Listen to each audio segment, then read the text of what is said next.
یعنی لوگ سوال کرتے ہیں، پوچھتے ہیں کہ اصحاب کہف کتنے تھے؟ اللہ نے 3 جواب دیے۔ کتنے جواب دیے؟ 3 جواب دیے۔ فرمایا کہ بعض کہتے ہیں کہ 3 تھے اصحاب کہف، غار والے ولی، اور چوتھا ان کا کتا تھا۔ بعض کہتے ہیں کہ 5 تھے اور چھٹا ان کا کتا تھا۔ بعض کہتے ہیں کہ 7 تھے اور 8واں ان کا کتا تھا۔ یہ 3 مقامات پر اللہ رب العزت نے، 3 جگہوں پر اللہ رب العزت نے اصحاب کہف کے عدد کا ذکر کیا، اصحاب کہف کی تعداد کا ذکر کیا، اور تینوں کے تینوں مقامات پر، تینوں جگہوں پر اللہ نے ولیوں کے ساتھ اس کتے کا ذکر کیا۔ تینوں جگہوں پر اللہ نے اپنے ولیوں کے ساتھ اس کتے کا ذکر کیا۔ کیوں کیا؟ فرمایا کتیا تو میرے ولیوں کے لڑ لگ گیا تھا، تو میری ولیوں کی چوکھٹ پر بیٹھ گیا تھا، تو ان کی سنگت میں آ گیا تھا، ان کی صحبت میں آ گیا تھا اور بھونکنا چھوڑ دیا تھا، ادب والا کتا بن گیا تھا۔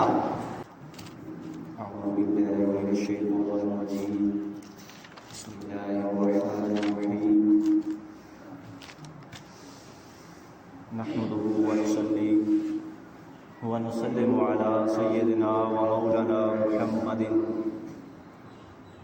رسوله النبي الأمين المكين الحنين الكريم الرحيم، أما بعد فأعوذ بالله من الشيطان الرجيم، بسم الله الرحمن الرحيم۔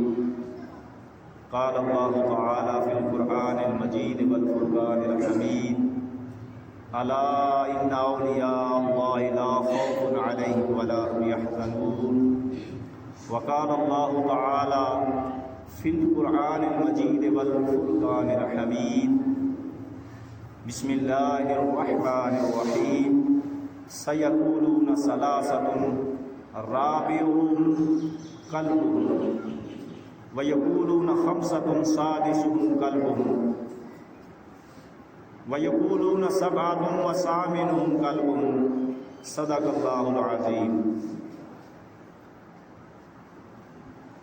بلغ العلا بکمالہ، کشف الدجی بجمالہ، حسنت جمیع خصالہ، صلوا علیہ وآلہ وأصحابہ وسلموا تسلیما کثیرا کثیرا۔ یا صاحب الجمال و یا سید البشر، من وجهك المنیر لا قد نور القمر، لا يمكن الثناء كما كان حقه بعد خدا۔ بزرگ تو ہی قصہ مختصر۔ نہایت واجب الاحترام بزرگوں، دوستو،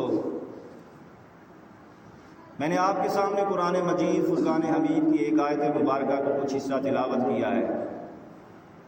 آج میری گفتگو کا جو موضوع ہے وہ شان اولیاء، اور اس حوالے سے اصحاب کہف کا واقعہ بیان کرنا چاہتا ہوں، جس کا ذکر قرآن میں ہے سورۃ الکہف میں۔ اصحاب کہف بات براہ راست بلا تاخیر شروع کرنا چاہتا ہوں۔ اصحاب کہف یہ 7 اللہ کے ولی تھے یا 5 اللہ کے ولی تھے یا 3 اللہ کے ولی تھے، صحیح تعداد اللہ ہی کو پتہ ہے، اللہ ہی جانتے ہیں۔ بہرحال یہ 7 اللہ کے ولی تھے، اللہ کے برگزیدہ بندے تھے، اللہ کے مقرب بندے تھے، اللہ کی طاعت گزار، عبادت گزار بندے تھے۔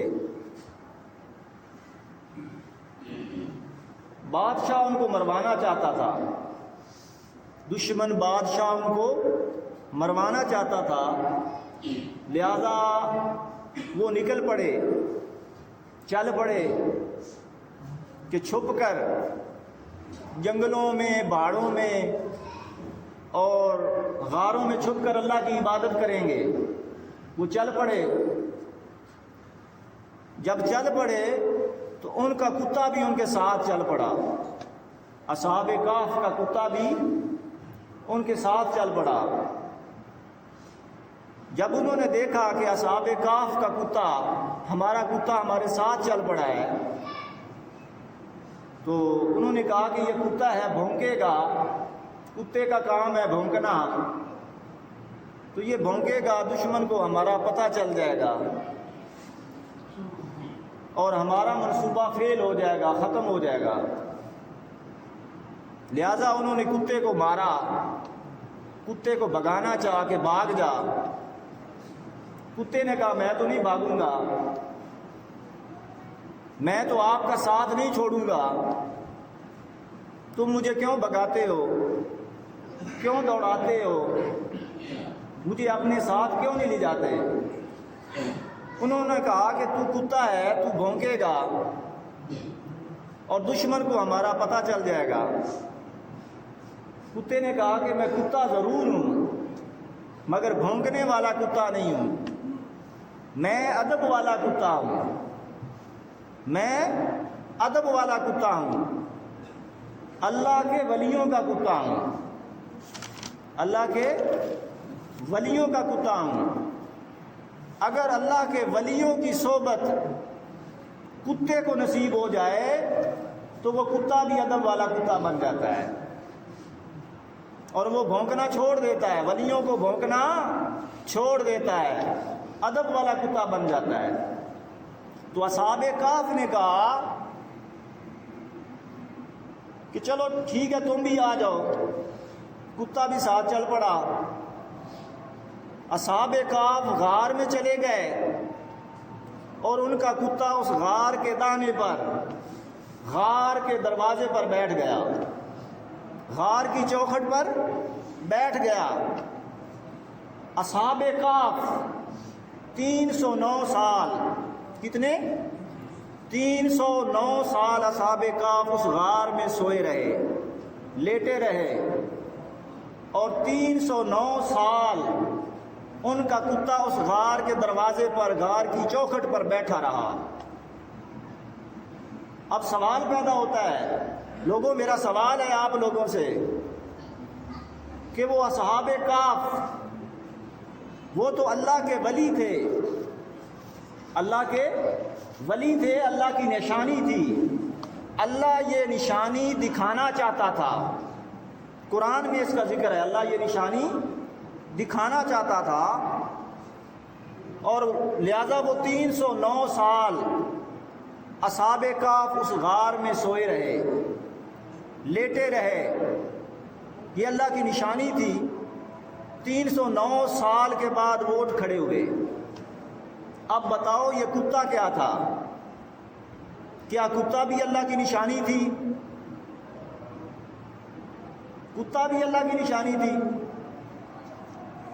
309 سال تک کیا کتے کو کوئی جا کے گوشت پھینک آتا تھا، یا کسائی جا کے اسے چھچڑے پھینک آتا تھا، یا کوئی اسے جا کے روٹی ڈال آتا تھا، یا وہ کتا جا کے بازار سے کھا کے آ جاتا تھا اور غار کے دروازے پر بیٹھ جاتا تھا؟ 309 سال تک وہ اصحاب کہف کا کتا اس غار کے دروازے پر بیٹھا رہا، بغیر کھائے پیے بیٹھا رہا اور زندہ رہا۔ کیوں زندہ رہا؟ اس لیے کہ وہ اللہ کے ولیوں کے لڑ لگ گیا تھا، اللہ کے نیک بندوں کے لڑ لگ گیا تھا، اس کے مقرب بندوں کے لڑ لگ گیا تھا، ان کے عبادت گزار بندوں کے لڑ لگ گیا تھا۔ وہ اللہ کے بندے تھے، اللہ کے نیک بندے تھے، وہ اللہ کے لڑ لگ گئے تھے، اور یہ کتا ان کے لڑ لگ گیا تھا۔ لہٰذا کیا ہوا؟ اللہ رب العزت نے اپنے ان ولیوں کے صدقے، اپنے ان ولیوں کے صدقے اس کتے کو بھی معروم نہیں کیا۔ اگر کوئی بندہ اللہ کے ولیوں کے لڑ لگ جائے، اللہ رب العزت اسے معروم نہیں کرتے، خواہ وہ کتا ہی کیوں نہ ہو، اور وہ تو کتا ہے نیرا نجس، نیرا پلید، اور کہاں انسان اشرف المخلوقات۔ اگر وہ اللہ کے بندوں کی لڑ لگ جائے، ان کی صحبت میں بیٹھ جائے، ان کی سنگت میں بیٹھ جائے، تو اللہ اسے بھی معروم نہیں کرتا۔ اب کیا ہوا؟ آج بعض لوگوں کا، بعض نادانوں کا، بعض مولویوں کا یہ رونا ہی نہیں ختم ہوتا کہ اس فلاں ولی کو 200 سال گزر گئے، فلاں ولی کو 300 سال گزر گئے، فلاں ولی کو 500 سال گزر گئے، پتہ نہیں وہ اپنی قبروں میں زندہ بھی ہیں یا نہیں ہیں۔ بعض نادانوں کا یہ رونا ہی نہیں ختم ہوتا۔ اور ادھر اللہ رب العزت نے قرآن میں کتے کو 309 سال زندہ رکھ کے لوگوں کو بتا دیا، لوگوں یہ میرے ولیوں کا کتا تھا، میرے برگزیدہ بندوں کا کتا تھا، میرے عبادت گزار بندوں کا کتا تھا، بے شک یہ کتا تھا، مگر تھا تو میرے ان دوستوں کا کتا۔ اب میرے کرم کی غیرت یہ اجازت نہیں دیتی کہ وہ ولی تو 309 سال زندہ رہیں اور یہ کتا مر جائے۔ ولی زندہ رہیں 309 سال اور ان کا کتا مر جائے، یہ میرے کرم کی اجازت، میرے کرم کی غیرت اجازت نہیں دیتی۔ تو کیا ہوا؟ وہ 309 سال کتا بھی وہیں زندہ رہا۔ اب دوسرا نقطہ، اس واقعے کے حوالے سے دوسرا نقطہ سمجھیں۔ سورۃ کاف میں اللہ رب العزت نے ارشاد فرمایا، اللہ تعالیٰ قرآن مجید میں فرماتے ہیں کہ اصحاب کاف کتنے تھے، وہ غار والے ولی کتنے تھے۔ اب یہاں قرآن کہتا ہے سورۃ کاف آیت نمبر 22، اللہ رب العزت فرماتے ہیں وَيَقُولُونَ خَمْسَةٌ، پہلی آیت میں اللہ فرماتے ہیں سَتٌ رَابِعُهُمْ كَلْبُهُمْ، بعض کہتے ہیں کہ وہ 3 تھے اصحاب کاف، غار والے ولی 3 تھے اور چوتھا ان کا کتا تھا۔ آگے اللہ فرماتا ہے وَيَقُولُونَ خَمْسَةٌ سَادِسُهُمْ كَلْبُهُمْ، بعض کہتے ہیں کہ وہ 5 تھے، چھٹا ان کا کتا تھا۔ وَيَقُولُونَ سَبْعَةٌ وَثَامِنُهُمْ وَكَلْبُهُمْ، بعض کہتے ہیں کہ وہ 7 تھے اور 8واں ان کا کتا تھا۔ یعنی لوگ سوال کرتے ہیں، پوچھتے ہیں کہ اصحاب کاف کتنے تھے؟ اللہ نے 3 جواب دیے۔ کتنے جواب دیے؟ 3 جواب دیے۔ فرمایا کہ بعض کہتے ہیں کہ 3 تھے اصحاب کاف، غار والے ولی، اور چوتھا ان کا کتا تھا۔ بعض کہتے ہیں کہ 5 تھے اور چھٹا ان کا کتا تھا۔ بعض کہتے ہیں کہ 7 تھے اور 8واں ان کا کتا تھا۔ یہ 3 مقامات پر اللہ رب العزت نے، 3 جگہوں پر اللہ رب العزت نے اصحاب کاف کے عدد کا ذکر کیا، اصحاب کاف کی تعداد کا ذکر کیا، اور تینوں کے تینوں مقامات پر، تینوں جگہوں پر اللہ نے ولیوں کے ساتھ اس کتے کا ذکر کیا۔ تینوں جگہوں پر اللہ نے اپنے ولیوں کے ساتھ اس کتے کا ذکر کیا۔ کیوں کیا؟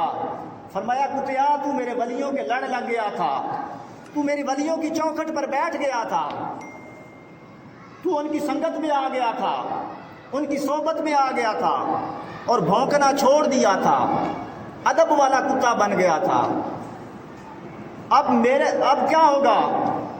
جہاں جہاں میرے ان ولیوں کا ذکر ہوگا وہاں وہاں اے کتیا تیرا ذکر ہوگا، بھاویں میرے قرآن چی کیوں نہ ہوئے، بے شک میرے قرآن چی کیوں نہ ہوئے۔ یہ آیت پڑھو نا، ہے قرآن دی آیت، کہ بعض کہتے ہیں کہ 3 تھے چوتھا ان کا کتا تھا، بعض کہتے ہیں کہ 5 تھے چھٹا ان کا کتا تھا، بعض کہتے ہیں 7 تھے 8واں ان کا کتا تھا۔ اب یہ قرآن کی آیت ہے، 3 مرتبہ قرآن میں کتے کا ذکر آیا۔ اب اس آیت کو بھی پڑھنے کا ثواب ہے، ثواب ہے یا نہیں ہے؟ بھئی اللہ کا کلام جو ہے ثواب کیوں نہیں ملے گا؟ یہ اس کی شانیں ہیں۔ وہ فرماتا ہے کتیا تو میرے ولیوں کے در پر بیٹھ گیا تھا، صابر بن گیا تھا، سچا بن گیا تھا، بھونکنا چھوڑ دیا تھا۔ جہاں جہاں میرا ذکر ہوگا، میرے ولیوں کا ذکر ہوگا، وہاں کتے تیرا بھی ذکر ہوگا، بے شک میرے قرآن چ کیوں نہ ہوئے۔ ایک کتے کا ذکر قرآن چ آیا پہ ہے۔ اچھا، اگلا نقطہ اصحاب کاف کے حوالے سے اگلا نقطہ سنیں۔ 309 سال اصحاب کاف غار میں سوئے رہے، 309 سال غار میں سوئے رہے۔ اور طریقہ کیا تھا؟ قرآن کہتا ہے کہ وہ جو کتا تھا وہ غار کے دروازے پر بیٹھا ہوا تھا۔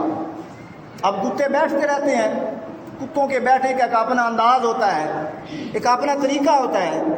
اگر آپ کا کوئی کتا ہو، کوئی بولی کتا ہو یا گلٹریا کتا ہو، آپ کسی سے کہیں کہ یار میرا کتا ہے، وہ اس طرح بیٹھتا ہے، ایسے ٹانگیں پھیلا کے بیٹھتا ہے، وہ کہے گا بھئی یار یہ کوئی بات ہے، یہ کوئی مضمون ہے بیان کرنے والا کہ کتا ہے وہ اس طرح بیٹھتا ہے؟ بھئی بیٹھتا ہے تو کیا ہے بیٹھتا ہے؟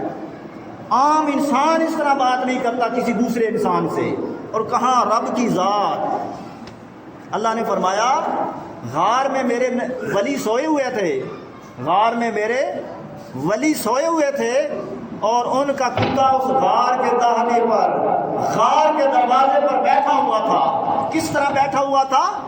غار کی چوکھٹ پر اپنی دونوں کلائیاں اور دونوں بازو پھیلا کے بیٹھا ہوا تھا۔ باری تعالیٰ قرآن دے وچ کتے دے بیٹھن دے طریقے پہ بیان کرنا ہے۔ اللہ نے فرمایا میری شان تے گھٹدی نہیں نہ ودی ہے، مینوں کس دی پرواہ؟ وہ میرے ولیاں دا جو کتا سی، میرے نیک مقرب بندیاں دا جو کتا سی، میں اس کا ذکر نہ کرا تو کس کا کرا؟ وہ میرے ولیاں دے نال جڑ گیا سی اور صابر کتا بن گیا سی، بھوکنا چھوڑ دیتا سی۔ اب اصحاب کہف 309 سال اس غار میں لیٹے رہے۔ اب طریقہ کیا تھا؟ 6 مہینے وہ دائیں کروٹ لیٹے رہتے اور 6 مہینے بائیں کروٹ لیٹے رہتے، یہ ان کا طریقہ تھا۔ اصحاب کہف تو سو گئے تھے، اب ان کی کروٹ کون بدلتا تھا؟ ان کی کروٹ کون بدلتا؟ اللہ ان کی کروٹ بدلتا تھا۔ وہ غار قبر تو تھی جس میں وہ بغیر کھائے پیے، نہ ان کے جسم بھی سلامت رہے، کپڑے بھی سلامت رہے، یعنی کفن بھی سلامت رہا، اور وہ زندہ بھی رہے، اور ان کے ساتھ جڑ جانے والے یعنی کتا وہ بھی سلامت رہا۔ تو یہ کیا ہے؟ یہ وہ غار قبر تو تھی۔ اب اگلی بات قرآن کیا کہتا ہے یہاں؟ قرآن کہتا ہے وَنُكَلِّمُهُمْ ذَاتَ الْيَمِينِ وَذَاتَ الشِّمَالِ۔ ہر 6 مہینے کے بعد اللہ فرماتا ہے ہر 6 مہینے بعد ہم ان کی کروٹ بدلتے تھے، ہر 6 مہینے بعد ہم ان کی کروٹ بدلتے تھے، کبھی دانی کروٹ کبھی بائیں کروٹ۔ 7 اللہ کے ولیوں کی کروٹ اللہ بدلتا تھا، غار میں اللہ بدلتا تھا۔ جس مرضی تفسیر کو آپ اٹھا کے پڑھ لیں، جس مفسر کی تفسیر پڑھنا چاہتے ہیں پڑھ لیں۔ اللہ رب العزت 6 مہینے کے بعد جس طرح اپنے ان ولیوں کی کروٹ بدلتا، 7 کتے کی بھی کروٹ بدل جاتی، ایٹومیٹکلی اس کتے کی کروٹ بدل جاتی، یعنی اس کتے کو بھی اس کا فیض ملتا۔ جو کیفیت غار کے اندر ان ولیوں کو حاصل تھی، میسر تھی، وہی کیفیت اس کتے پر وارد ہوتی۔ جیسے بغیر کھائے پیے وہ ولی زندہ رہے، اسی طرح وہ کتا بھی زندہ رہا۔ جو سلامتی اس غار کے اندر ان ولیوں کو میسر تھی، اسی سلامتی کا حصہ اس کتے کو بھی نصیب ہوتا۔ کیوں؟ کہ وہ اللہ کے ولیوں کے ساتھ جڑ گیا تھا، ان کی سنگت میں آ گیا تھا، ان کی صحبت میں آ گیا تھا اور بھونکنا چھوڑ دیا تھا، انہیں بھی وہ حصہ نصیب ہوتا۔ اب 309 سال جب گزر گئے تو اللہ پاک نے حکم دیا اٹھو میرے ولیوں، اٹھو میرے دوستوں، اٹھو۔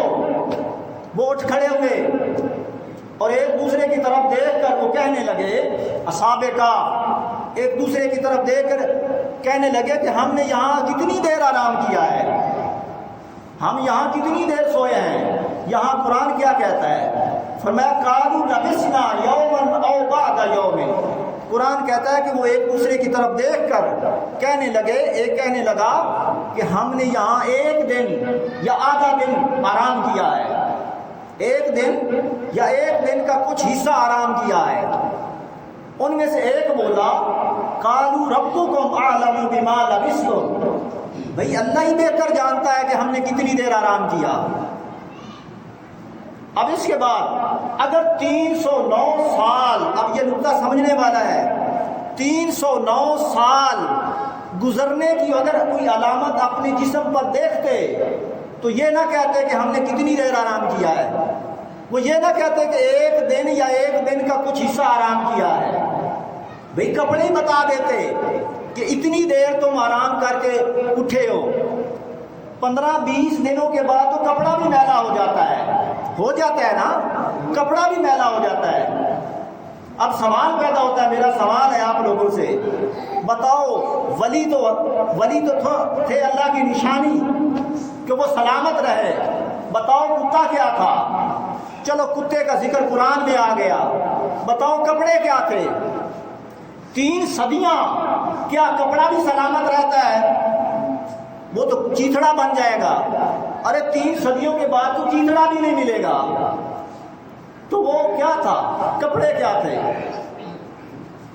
اگر کوئی جسم پر وہ علامت دیکھتے، 300 سال سونے کی کوئی علامت دیکھتے، تو وہ یہ نہ کہتے کہ ایک دن سوئے ہیں یا ایک دن کا کچھ حصہ سوئے ہیں، اپنے ناخن دیکھ لیتے۔ اگر ناخن بڑھ کے ادھر تک پہنچ گئے ہوتے تو وہ یہ نہ کہتے بھیا ایک دن میں تو اتنے ناخن نہیں بڑھتے۔ بال دیکھ لیتے، بال بڑھ کے 3 صدیوں تک زندہ تھے نا، سوئے ہوئے تھے، بال بڑھ کے ادھر تک پہنچ جاتے، پھر بھی یہ نہ کہتے کہ بھئی ایک دن یا آدھا دن سوئے ہیں۔ پھر کیا ہوا؟ اب کتے کا ذکر قرآن میں آ گیا، یہ بھی اللہ کی نشانی، ولی بھی اللہ کی نشانی۔ اب کپڑا کیا تھا؟ ناخن کیا تھے؟ کوئی علامت اگر اپنے جسم پر دیکھتے تو یہ نہ کہتے کہ ایک دن سوئے ہیں یا ایک دن کا کچھ حصہ سوئے ہیں۔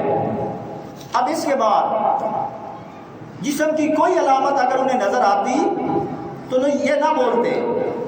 تو اب اس سے معلوم کیا ہوا؟ جو نتیجہ اخذ ہوا وہ یہ کہ اللہ کے جو بندے ہوتے ہیں، اللہ کے مقرب بندے ہوتے ہیں، اللہ کے خاص بندے ہوتے ہیں، ان کے جسم بھی سلامت رہتے ہیں، ان کے کفن بھی سلامت رہتے ہیں۔ ارے کپڑے کفن ہی تو تھے، ان کے کفن بھی سلامت رہتے ہیں، اور ان کے ساتھ جڑ جانے والے لوگ، ان کی سنگت میں بیٹھ جانے والے لوگ، وہ بھی سلامت رہتے ہیں۔ کس طرح؟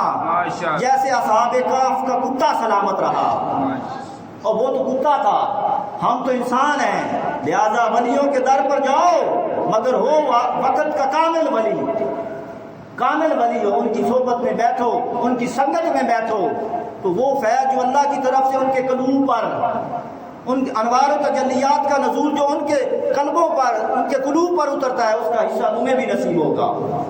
اچھا پھر کیا ہوا؟ اصحاب کہف جب اٹھ کھڑے ہوئے، انہیں پتہ کس طرح چلا کہ یہ 300 سال ہم پر گزر گئے ہیں؟ کس طرح پتہ چلا؟ جب اٹھے تو انہوں نے کہا کہ کھانا لے آؤ، بھوک لگی ہے۔ جب تک سوئے تھے بھوک بھی نہیں لگی، کیونکہ یار کے وطن میں چلے گئے تھے، جہاں کوئی نہ بھوک ہے، نہ کوئی پیاس ہے، نہ اٹھنا ہے، نہ بیٹھنا ہے، نہ رونا ہے، وہاں تو مولا کا دیدار ہی خوراک ہے، اس کا ذکر ہی خوراک ہے۔ اس جہان میں چلے گئے تھے۔ وستے آسے تے وسلے ناسے، مولا تیری جھوک دے آسے پاسے، تے سن دے آسے مٹھیاں گالی۔ کیڑیاں گالی؟ یعنی گالی سے مراد گلاں، سن دے آسے۔ ہم سب مالا اعلیٰ سے آئے ہیں نا، یہ روحیں جتنی بھی بیٹھی ہیں آج ہماری روحیں، اور ہم سے جو پہلے گزر گئے ہیں اور جو بعد میں آنے والے ہیں، یہ اس جہان کے رہنے والے ہیں، یہ اس جہان کے پرندے ہیں، یہ جہان ہمارا نہیں ہے، ہم یہاں تو صرف مسافر ہیں۔ اصل ہمارا مسکن، ہمارا جو گھر ہے وہ ماحول تھا، اللہ کے انوار و تجلیات کے سمندروں میں ہوتا زن رہتے تھے، اس کی حمد و ثنا کرتے تھے، اس کے تو وہ روحیں جو اولیاء کی روحیں تھی وہ مولا کے پاس چلے گئی تھی۔ اب پتہ کس طرح چلا؟ پتہ اس طرح چلا کہ انہوں نے کہا کہ بھوک لگی ہے، یہ سکے لو، یہ پیسے لو اور بازار جاؤ اور کھانا لے کر آؤ۔ تو وہ بازار چلا گیا، ساتھ انہوں نے نصیحت کی، قرآن کہتا ہے انہوں نے نصیحت کی دوسرے ساتھی کو بھی، آہستگی کے ساتھ جانا ہے اور نرمی کے ساتھ جانا ہے، کہیں بادشاہ تمہیں پکڑ نہ لے، بادشاہ کے سپاہی تمہیں کہیں پکڑ نہ لیں، کیونکہ انہیں معلوم نہیں تھا کہ ہمارے اوپر 300 سال گزر چکے ہیں، اگر وہ تمہیں پکڑ لے گا تو تمہیں سنسار کرے گا، یا پھر تمہیں اپنے دین پر جبرن تمہیں اپنے دین پر پلٹا دے گا۔ یہ اس نے اپنے ساتھی کو نصیحت کی اور چند سکے دیے کہ جاؤ یہ سکے لے جاؤ اور جا کر روٹی لے کر آؤ۔ وہ دائی کے تنور پر گیا، جا کر اسے سکے دیے کہ یہ سکے ہیں، مجھے روٹی دے دو۔ جب دائی نے وہ سکے دیکھے، وہ پیسے دیکھے، اس نے کہا کہ یہ تو سکے ہمارے شہر کے نہیں ہیں، یہ کس جہاں کے سکے ہیں، کس شہر کے سکے ہیں؟ انہوں نے کہا کہ اسی شہر کے سکے ہیں، کل تو یہ سکہ اسی شہر میں چل رہا تھا، تو یہ شہر کے سکے ہیں۔ انہوں نے کہا، اس دائی نے کہا کہ جب سے میں پیدا ہوئی ہوں میں نے یہ سکہ دیکھا ہی نہیں ہے۔ پھر وہ کسی بزرگ کو لے کر آئے، بڑے بزرگ کو، اس کو دکھایا، اس نے کہا کہ بھائی میں بھی جب سے پیدا ہوا ہوں میں نے یہ سکے دیکھے ہی نہیں ہیں۔ اس سے بڑے کسی بزرگ کو لے کے آئے، بڑی عمر کے، اس کو جب لے کے آئے، اس کو سکے دکھائے، اس نے کہا ہاں 300 سال پہلے یہ سکے شہر میں چلتے تھے۔ اس وقت انہیں پتا چلا کہ ہم پر تو 309 سال گزر گئے ہیں۔ تو جو اللہ کے ولی ہوتے ہیں ان کے اوپر اس طرح دن گزرتے ہیں، وہ اپنی قبروں میں سلامت بھی رہتے ہیں، ان کے کفن بھی سلامت رہتے ہیں، اور ان کے ساتھ جڑنے والے لوگ بھی سلامت رہتے ہیں، ان کی سنگت میں، ان کی دوستیوں۔ دیکھو دوستیاں ہمیں برباد کر رہی ہیں یا نہیں؟ یہ بری دوستیاں، بری سنگتیں ہمیں برباد کر رہی ہیں۔ اللہ والوں کی سنگتوں میں آؤ، ان کی صحبتوں میں بیٹھو۔ آقا علیہ السلام سے پوچھا گیا، حضور تاجدار کائنات صلی اللہ علیہ وسلم سے پوچھا گیا، آقا اچھی سنگت کیا ہے، اچھی صحبت کیا ہے؟ میرے آقا نے فرمایا ان لوگوں کی سنگت جن کے چہروں کو اگر دیکھو تو تمہیں اللہ یاد آ جائے۔ ان لوگوں کی سنگت اختیار کرو، ان لوگوں کی صحبت اختیار کرو، اور جن کے اعمال کو دیکھو تو تمہیں آخرت یاد آ جائے۔ جن کے اعمال کو دیکھو تو تمہیں آخرت یاد آ جائے، اور جب تم انہیں سنو، انہیں دیکھو، جب وہ بیان کریں انہیں دیکھو، جب ان کو سنو، ان کا بیان سنو، تو تمہیں کیا ہو؟ دین کی حکمت نصیب ہو جائے۔ ایسے لوگوں کی سنگت میں بیٹھو، بری صحبتوں سے بچو، بری دوستیوں سے بچو، بری سنگتوں سے بچو۔ حضرت اویس کرنی رضی اللہ تعالیٰ عنہ کے پاس جب حضرت سیدنا فاروق اعظم گئے اور حضرت مولا کائنات گئے، آقا علیہ السلام کے حکم پر گئے تو ملاقات ہوئی، بیٹھے رہے۔ سیدنا اویس کرنی اٹھ کھڑے ہوئے، کہا کہ دوستو مجھے اجازت دو اور آپ بھی تشریف لے جائیں، مجھے کوئی کام کرنا ہے۔ انہوں نے کہا کہ اویس کیا کام کرنا ہے؟ فرمایا کہ ایک بڑے امتحان کا دن آنے والا ہے، میں نے اس کی تیاری کرنی ہے۔ لوگوں جنہوں نے بڑے دربار میں حاضر ہونا ہوتا ہے وہ طویل مدت سے اس کی تیاری کرتے رہتے ہیں، تو لہذا دوستو اچھی سنگت اپناؤ، اچھی صحبتیں اپناؤ، اچھی صحبتیں اپناؤ۔ وہ اچھی صحبت آپ کو کیا کرے گی؟ اللہ والوں کی، وہ اللہ کا ولی جن کے بارے میں آیا الا ان اولیاء اللہ لا خوف علیہم ولا هم يحزنون، جنہیں نہ کوئی خوف ہے، نہ کوئی حزن، نہ کوئی ملال، ان کی صحبت ہو اللہ کا ولی۔ شرط یہ ہے کہ ہو اللہ کا ولی، تو وہ کیا کرے گا؟ آپ کو پہلے فنا فی الشیخ کا سبق دے گا، فنا فی الشیخ کا سبق دے گا، اپنے اوپر خود کو ختم کرنے کا سبق دے گا، پھر فنا فی الرسول کی طرف لے جائے گا، اور پھر آپ کو تیسرا سبق دے گا فنا فی اللہ کا۔ تو جب آپ فنا ہو جائیں گے تو کیا ہوگا؟ پھر بقا مل جائے گی، پھر آپ باقی ہو جائیں گے۔ جب بندہ انسان فنا ہوتا ہے تب جا کے بقا ملتی ہے۔ ہماری آج میں ہی نہیں ختم ہوتی، میں یہ ہوں، میں ہی انسان کو آگے نہیں بڑھنے دیتی، میں ہی پردے نہیں اٹھنے دیتی۔ جب میں ختم ہوتی ہے تب جا کے پردے اٹھتے ہیں اور مولا دیدار کرواتا ہے۔ موسیٰ علیہ السلام نے بھی کوئی طور پر کہا تھا رب ارنی، مولا مجھے اپنا آپ دکھا تاکہ انظر الیک، تاکہ میں تیری طرف تک لوں۔ اللہ نے فرمایا تھا کہ لن ترانی، اے موسیٰ تو مجھے نہیں دیکھ سکتا۔ کیوں نہیں دیکھ سکتا؟ اس لیے کہ ابھی موسیٰ تو ہے، ابھی تو کہہ رہا ہے کہ اے اللہ تو موسیٰ کو اپنا آپ دکھا، اے موسیٰ ابھی تو موسیٰ ہے، جب موسیٰ نہیں رہے گا تو مجھے طرح دیکھ لے گا۔ جب تو اپنی میں سے نکلے گا اپنی میں کو ختم کرے گا تو پھر کیا ہوگا؟ پھر تم سے دیکھ لے گا۔ تو اس کو دیکھنے میں رکاوٹ تو ہے بندے، تیرے اندر جو میں ہے یہ ہے، یہ جب ختم ہو جائے گی تو پھر تو کیا ہوگا؟ بقا تجھے مل جائے گی۔ حضرت باقی باللہ رحمۃ اللہ علیہ، حضرت باقی باللہ رحمۃ اللہ علیہ، آخری بات کرتا ہوں، حضرت باقی باللہ رحمۃ اللہ علیہ یہ نقشبندی سلسلے کے بزرگ گزرے ہیں اور انڈیا میں ان کا مزار ہے۔ ان سے کسی مرید نے پوچھا حضرت بتائیں فنا کیا ہے اور بقا کیا ہے؟ فنا اور بقا کا مسئلہ پوچھا۔ آپ نے فرمایا کہ یہ مسئلہ اس سے پوچھنا جو میرا نماز جنازہ پڑھائے، یہ مسئلہ اس سے پوچھنا۔ جب آپ نے پھر ساتھ نصیحت کی کہ میرا نماز جنازہ وہ شخص پڑھائے جس کی ساری زندگی کی نماز تہجد قضا نہ ہوئی ہو، وہ میرا نماز جنازہ پڑھائے۔ یہ نصیحت کر دی، آپ کی وفات ہو گئی، آپ کا جنازہ پڑھا ہے، کسی علماء میں، کسی مولوی میں، کسی میں ہمت نہیں کہ وہ آگے بڑھ کے نماز جنازہ پڑھائے، کیونکہ نصیحت کی تھی۔ ایک نقاب پوش آیا، اس نے نماز جنازہ پڑھائی۔ نماز جنازہ پڑھا کے جب وہ جانے لگا تو وہ مرید آگے بڑھا، اس نے دامن پکڑ لیا، اس نے کہا کہ حضرت میں نے اپنے شیخ سے پوچھا تھا کہ فنا کیا ہے اور بقا کیا ہے، تو میرے شیخ نے فرمایا تھا کہ یہ مسئلہ اس سے پوچھنا جو میرا نماز جنازہ پڑھائے۔ بتائیں، حضور بتاتے جائیں کہ فنا کیا ہے اور بقا کیا ہے۔ آپ نے پردہ ہٹایا تو حضرت خواجہ باقی باللہ رحمۃ اللہ علیہ خود تھے۔ عرض کیا حضور یہ کیا ہے؟ فرمایا وہ جو جنازہ پڑھا ہے وہ فنا ہے، اور یہ جو پڑھا کے جا رہا ہے یہ بقا ہے۔ جب انسان فنا ہو جاتا ہے، خود کو فنا کر لیتا ہے، تو پھر وہ باقی رہ جاتا ہے۔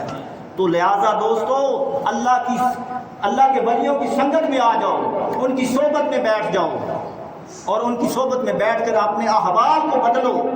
وہ وقت قریب ہے، پتہ نہیں، آدھی زندگی گزر گئی، آدھی باقی ہے، پتہ نہیں، ایک پل کا بھی پتہ نہیں۔ لہٰذا اچھی صحبتیں اپناؤ، بری صحبتوں سے بچو، اور اللہ والوں سے جڑ جاؤ، ان کی سنگتوں میں آ جاؤ۔ اللہ سے دعا اللہ تعالی ہمارے حال پر رحم فرمائے۔ وما علینا الا البلاغ۔